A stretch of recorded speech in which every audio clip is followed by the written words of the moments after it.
इस video lecture में हम डिस्कस करते हैं नवंबर 2013 पेपर नंबर 41 क्वेश्चन नंबर 2 और ये डिसोल्यूशन ऑफ पार्टनरशिप का सवाल है।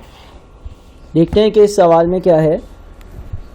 सवाल कहता है Dilip Ibrahim and Fonzi have been in partnership for many years preparing accounts to 30th June and sharing profits and losses in the ratio of 3:2:1. Due to declining profits, they decided to dissolve the partnership on 30th June 2013. इन्होंने partnership को बंद करने का या dissolve करने का फैसला कर लिया। Statement of financial position at 30th June 2013 आपको दी हुई है और उसके बाद कुछ एडिशनल इंफॉर्मेशन है। सवाल देखते हैं रिक्वायरमेंट क्या है। पहली रिक्वायरमेंट है prepare the partnership realisation account for the dissolution 14 marks, यानी कि आपको डिसोल्यूशन अकाउंट या रियलाइजेशन अकाउंट बनाना है। दूसरी रिक्वायरमेंट है बैंक अकाउंट बनाना है। तीसरी रिक्वायरमेंट है कि कैपिटल अकाउंट बनाना है और चौथी थियोरेटिकल रिक्वायरमेंट है। तो पहली रिक्वायरमेंट को हम फुलफिल करते हैं। हम अपना रियलाइजेशन या डिसोल्यूशन अकाउंट का फॉर्मेट बनाते हैं। ठीक है, ये हमारा रियलाइजेशन अकाउंट है। अच्छा, जैसे कि पिछले लेक्चर्स में डिस्कस किया है कि रियलाइजेशन अकाउंट जब हम बनाते हैं तो जितने भी हमारे current non current assets liabilities हैं उनको सबको पहले तो हम रियलाइजेशन अकाउंट में लेकर आ जाते हैं, रियलाइजेशन अकाउंट में उनको बुक करते हैं। ठीक है, तो पहला काम तो हम यही करेंगे। अच्छा, लैंड एंड बिल्डिंग्स 195,000 है और इसकी एंट्री क्या पास होगी, dissolution account debit, land and buildings का अकाउंट क्रेडिट। तो यहाँ पर हम लिखेंगे लैंड एंड बिल्डिंग्स 195,000। इसके बाद मोटर व्हीकल्स 43,750 है। तो डिसोल्यूशन या रियलाइजेशन अकाउंट डेबिट और मोटर व्हीकल्स का अकाउंट क्रेडिट, यानी कि यहाँ पर हम लिखेंगे मोटर व्हीकल्स 43,750। उसके बाद fixtures and fittings 32,645। Again fixtures and fittings को हम रिकॉर्ड कर देंगे रियलाइजेशन अकाउंट के डेबिट साइड पर 32,645। ठीक है, उसके बाद इन्वेंट्रीज हैं 29,875। तो रियलाइजेशन अकाउंट डेबिट, इन्वेंट्रीज का अकाउंट क्रेडिट, यहाँ पर इन्वेंट्रीज लिख देंगे 29,875। उसके बाद ट्रेड रिसीवेबल्स है 19,765। ट्रेड रिसीवेबल्स के लिए क्या करेंगे, अगेन हम एंट्री पास कर देंगे रियलाइजेशन अकाउंट को डेबिट और ट्रेड रिसीवेबल्स का अकाउंट क्रेडिट 19,765। उसके बाद कैश एंड कैश इक्विवेलेंट्स हैं वो हम रियलाइजेशन अकाउंट में ट्रांसफर नहीं करते हैं तो उसको हम रहने देंगे। इसके बाद टोटल एसेट्स के बाद कैपिटल अकाउंट, करंट अकाउंट के बैलेंसेस हैं।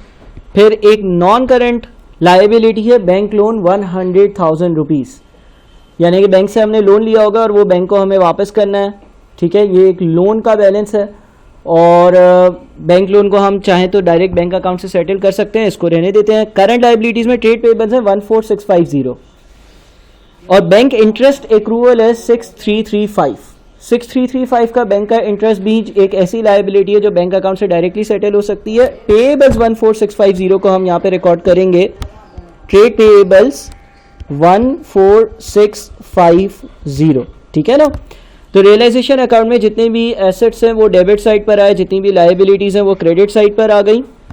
फिर आगे लिखा हुआ है the terms of the dissolution were, पहली term, the land and buildings were sold for 10% above their net book value. जो लैंड एंड बिल्डिंग था उनकी नेट बुक वैल्यू के ऊपर, यानी कि लैंड एंड बिल्डिंग की जो नेट बुक वैल्यू थी उससे 10% ज़्यादा पर हमने उनको बेचा। अब इसकी एंट्री क्या पास होगी, पैसा आएगा बैंक अकाउंट डेबिट और रियलाइजेशन अकाउंट क्रेडिट होगा। कभी भी कोई भी चीज़ हम बेचते हैं तो रियलाइजेशन या डिसोल्यूशन अकाउंट में क्रेडिट या डेबिट करी जाती है जब आप पार्टनरशिप को डिसॉल्व कर रहे होते हो। ठीक है, अच्छा बिकेगी कितने की लैंड एंड बिल्डिंग्स, ये कैसे पता चलेगा। देखो 195,000 इनकी बुक वैल्यू है। 195,000 जो है ना इसको 10% से इंक्रीज कर दो। उसने बोला है कि इसका 10% ज़्यादा पर हमने बेचा है, तो हमने बेचा कितना होगा 195,000 प्लस 195,000 का 10%। 195,000 का जो 10% है ना वो बन जाता है 19,500 प्लस 195,000। हमने इसको बेचा होगा 214,500 में। हमने इसको बेचा होगा 214,500 में, 2,14,500 में हमने इसको बेचा होगा, तो बैंक अकाउंट डेबिट हो जाएगा और रियलाइजेशन का अकाउंट क्रेडिट हो जाएगा। यहाँ पर हम लिख देंगे बैंक, और हमने बेचा क्या, हमने लैंड एंड बिल्डिंग्स को बेचा, और ये अमाउंट है हमारा 214,500 का। ठीक है। अच्छा, उसके बाद क्या होगा, आगे लिखा है fixtures and fittings realised 80% of the net book value.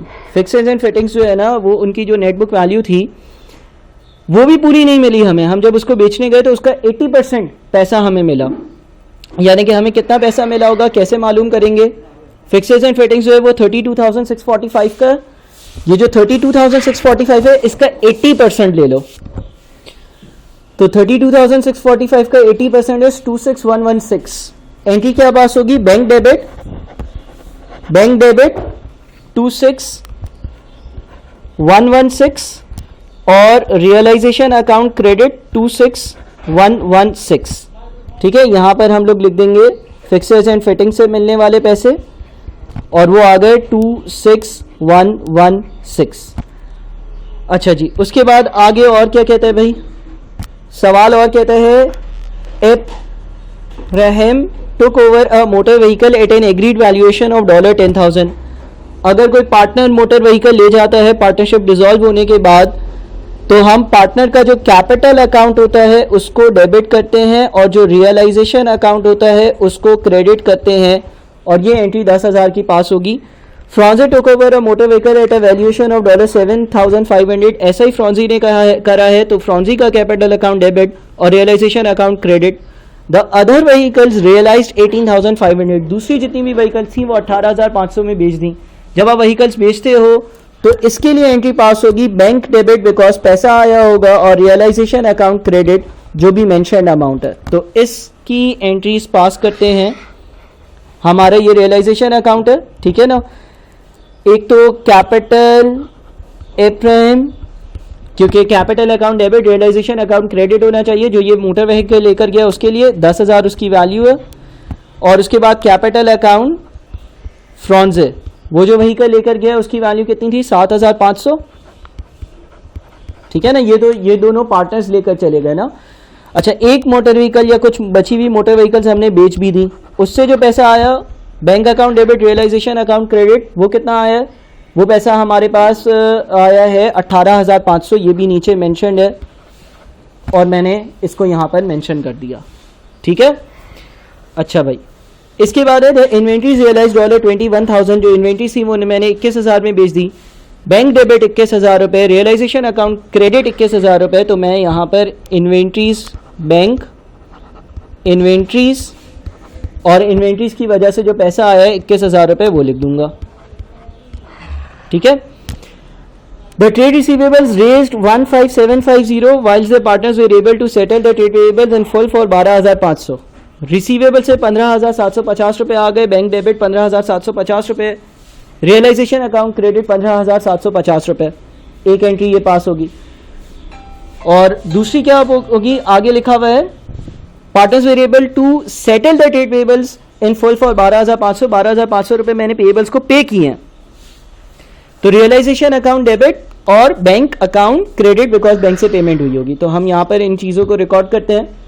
पहली चीज़, जो रिसीवेबल से पैसे आए हैं उसके लिए bank debit, realisation account credit, तो यहाँ पर हम लिख देंगे बैंक। ठीक है ना। और जो पैसे आए हैं ट्रेड रिसीवेबल से, जो पैसे आए ट्रेड रिसीवेबल से वो कितने आए, 15,750। 15,750। अच्छा, जो पेएबल्स हैं उनको कितने पैसे पे किए हैं, 12,500 रुपये पे किए हैं। तो realisation account debit, bank account credit, यहाँ पे लिख देंगे बैंक। अच्छा, इसको मैं मिटा देता हूँ, ये डबल एंट्री हमने पहले कहीं रिकॉर्ड की थी, यहीं पे लिख देता हूँ बैंक। ट्रेड पेएबल्स, और ट्रेड पेएबल्स को मैंने जो पेमेंट करी है वो है 12,500 की, 12,500। चलो, ये एंट्री भी हो गई। इसके बाद क्या है, the dissolution cost total 3,450। Dissolution cost की एंट्री पास होती है realisation account debit as an expense और बैंक अकाउंट क्रेडिट। तो 3,450 यहाँ पर एक्सपेंसेस के आ जाएंगे। Bank account dissolution expenses 3,000 450। ये एक और एंट्री थी, वो भी पास हो गई। उसके बाद the partners close the business bank account by drawing the balances due to them after the above took place. ये बात की बात है।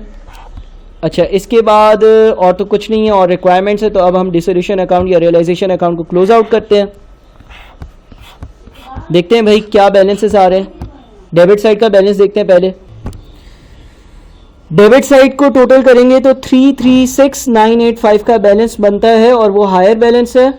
उसमें से फिर हम माइनस कर देंगे क्रेडिट साइड की सारी वैल्यूज, यानी कि 336,985 minus 14650 minus 214500 minus 26116 minus 10,000 minus 7,500 minus 18,500 minus 21,000 minus 15750, तो बच जाता है 8969। ये हमारा बैलेंसिंग फिगर है 8969। रियलाइजेशन अकाउंट का ये बैलेंसिंग फिगर है। और जो बैलेंसिंग फिगर होता है रियलाइजेशन अकाउंट का, अगर वो क्रेडिट साइड पर आ जाए तो लॉस होता है, लॉस ऑन डिसोल्यूशन। पार्टनरशिप को बंद करने पर लॉस हुआ है। 3 पार्टनर्स हैं, डी, ई और एफ, और ये जो लॉस होगा ये इनके प्रॉफिट शेयरिंग रेशियो में डिस्ट्रीब्यूट होगा, यानी कि 3:2:1 में डिस्ट्रीब्यूट होगा। तो 8969 को 6 से डिवाइड करो, 3 + 2 + 1 is 6, और 3 से मल्टीप्लाई करो, आपके पास 4485 इनफैक्ट यहां पर आ जाएगा, ठीक है ना।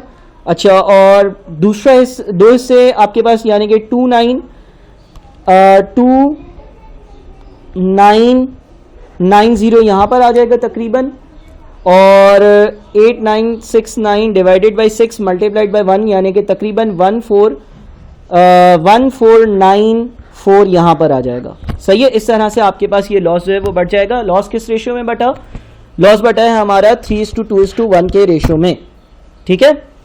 तो ये हमारा रियलाइजेशन अकाउंट कंप्लीट हो गया। ये पहला रिक्वायरमेंट, जो सवाल की रिक्वायरमेंट थी, वो पहली रिक्वायरमेंट ये थी कि रियलाइजेशन या डिसोल्यूशन अकाउंट बनाओ।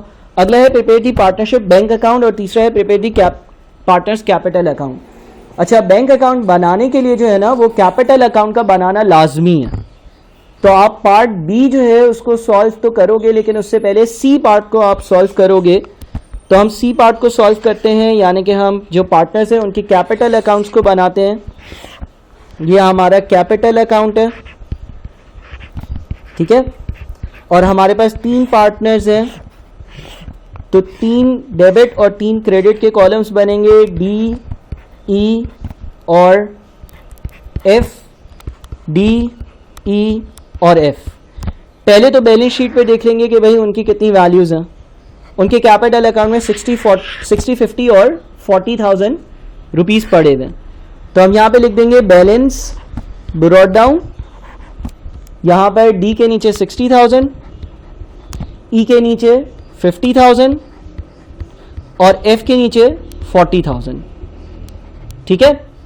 उसके बाद क्या होगा, जो करंट अकाउंट्स हैं वो हम कैपिटल अकाउंट्स में ट्रांसफ़र करते हैं। डी और ई का पॉजिटिव बैलेंस है, एफ का नेगेटिव बैलेंस है।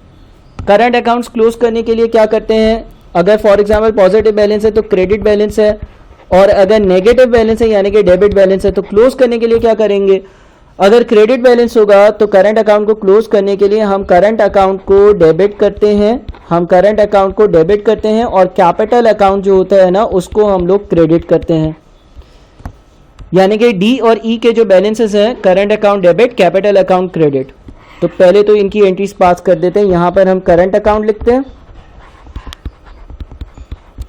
और 33865 इसकी वैल्यू थी, और 24910 इसकी वैल्यू थी। ये हो गया। अच्छा, एफ के लिए उल्टा, इसका नेगेटिव बैलेंस है यानी कि डेबिट बैलेंस है, तो कैपिटल अकाउंट जो है वो डेबिट हो जाएगा, और जो करंट अकाउंट है ना वो क्रेडिट हो जाएगा। तो कैपिटल अकाउंट को डेबिट और करंट अकाउंट को क्रेडिट, यानी कि यहां पर हम करंट अकाउंट लिखेंगे, ठीक है ना। और जो अमाउंट है वो है 1875। सही। अच्छा, उसके बाद फिर रियलाइजेशन अकाउंट से, डिसोल्यूशन अकाउंट से या रियलाइजेशन अकाउंट से जो रेलेवेंट ट्रांजैक्शंस होंगी वो रिकॉर्ड करी जाएंगी। रियलाइजेशन अकाउंट से एक तो ट्रांजैक्शन ये थी कि मोटर व्हीकल्स पार्टनर्स लेकर गए थे, और रियलाइजेशन अकाउंट्स में दूसरी जो ट्रांजैक्शन थी वो थी कि जो इनको लॉस हुआ था वो यहाँ पर आना चाहिए।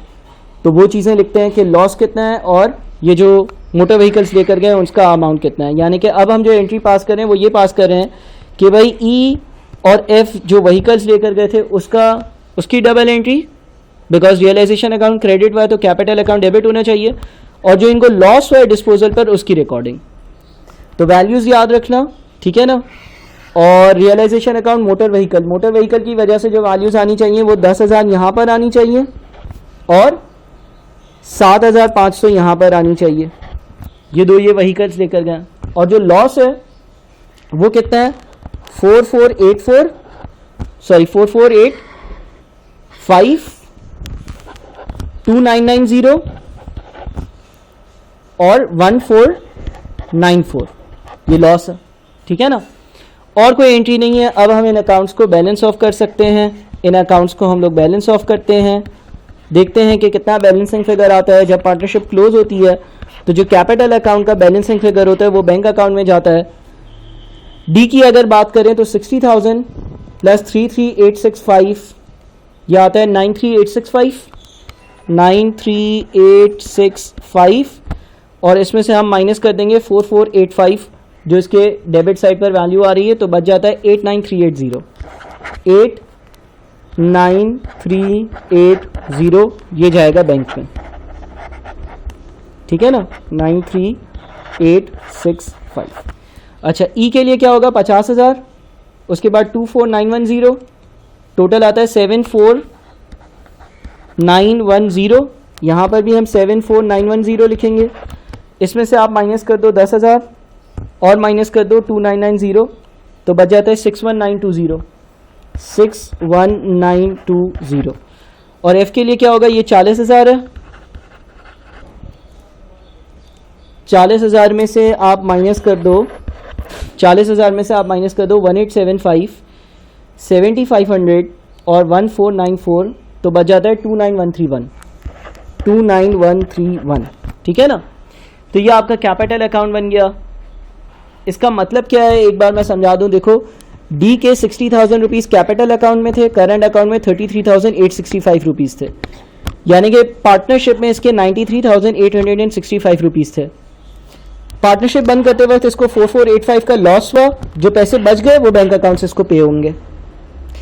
ई जो है ई के 50,000 रुपये कैपिटल अकाउंट में थे, 24,910 रुपीज़ इसके करंट अकाउंट में थे, टोटल बिजनेस में इसके 74,910 रुपीज़ थे।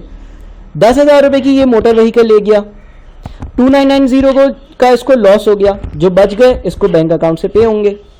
इसी तरह से एफ के बिजनेस में 40,000 रुपये थे, 1875 रुपीज़ का इसका करंट अकाउंट का नेगेटिव बैलेंस था। 7,500 की ये मोटर व्हीकल घर ले गया, 1494 का इसका लॉस हो गया, बचे हुए पैसे इसको बैंक अकाउंट से पे होंगे। अब हम बनाएंगे फाइनली अपना बैंक अकाउंट। तो अब हम आखिरी वर्क करते हैं अपने बैंक अकाउंट की। बैंक अकाउंट, बल्कि इसको मेरे ख्याल में second part of the video lecture में सॉल्व करते हैं, ये लेक्चर काफ़ी लंबा हो गया।